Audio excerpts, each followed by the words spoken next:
Hey friends, welcome back. Now let me ask you a very important question. DAX or no DAX? That is the question. So in this case, we are not Shakespeare, sorry for that, but I want to show you that we can get the same result as we have achieved in the last video using no DAX at all. Just the Power BI functionalities which are already there for us. So let's explore that.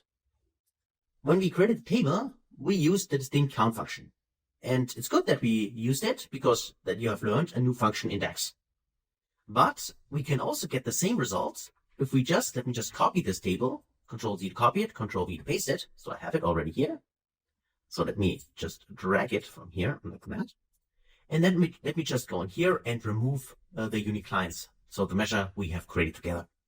Let's get rid of it. And then let's just add data in here. And I'm searching inside my orders table, make sure I'm using the orders table, and there we chose customer company and wrap this in the distinct count, right? Remember that. So let's actually take this here, and now we can see here, of course, the repeating customer companies here and the weekday. So that's not what I want. So I can click on this little arrow here, data options, and then we have the option to aggregate it here. So by default, it's not aggregated, but we could say here first, last, count distinct, and count.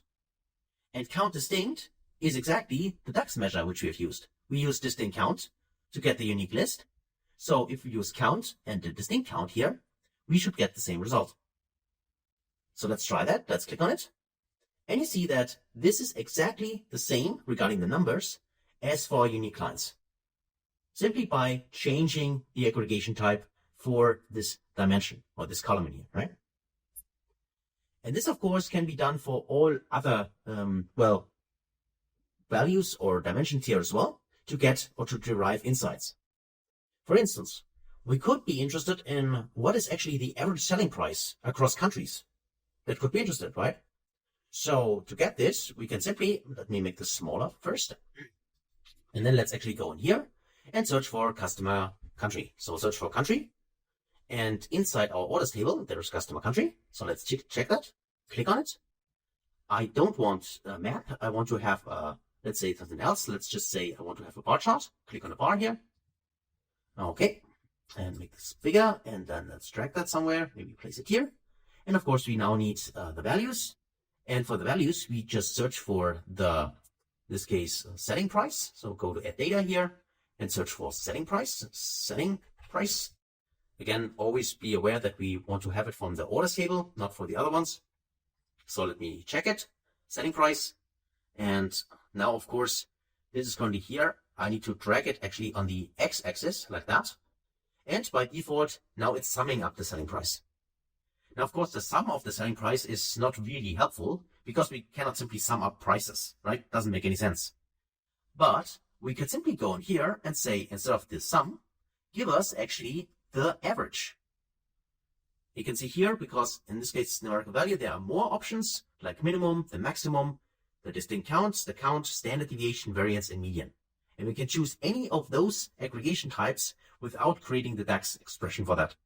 I mean, we could also create it in DAX. We've seen an example up here, but it is not required. We can simply go here and say, give me the average, right? And then we can see here the average values. And of course, we can also go in here and say we want to add the data labels. So we can see here the average prices which have been paid. And obviously in Norway, it's currently the highest. And by the way, the 0 is just a wrong entry in the data set. The country is 0. So this is something we would in real world in a scenario address and just maybe ask the data provider, what is country 0? Why is this country missing and so on, right? Just want to mention this just in case you're wondering why is there 0? Just a country which is named 0 in the data set. So this gives us now the average selling price and again, a new insight in our data set, which might be helpful. So for instance, if the highest selling price is in Norway, maybe we can leverage that for our company. And if, for instance, the lowest selling price is here in Venezuela or in Poland, maybe you can do some measures which help us to increase the prices there. Or find the reason why it is that, right? So that could also be done simply by using what Power BI already provides without doing any additional things. And this, of course, can be analyzed for everything, right? So we just need to swap here from the country, for instance, for the average selling price per customer, right? Could also be an insight. So I just need to Control C to copy it, Control V to paste it. I have it twice. And then I can go in here and just say, instead of giving me here the customer country, let's actually go here and choose something else. Like, so add data, and let's just say I want to see this by customer company. Where is it? Customer company. Here we go. And inside the orders table, this one here. And then I want to get rid of this customer country up here.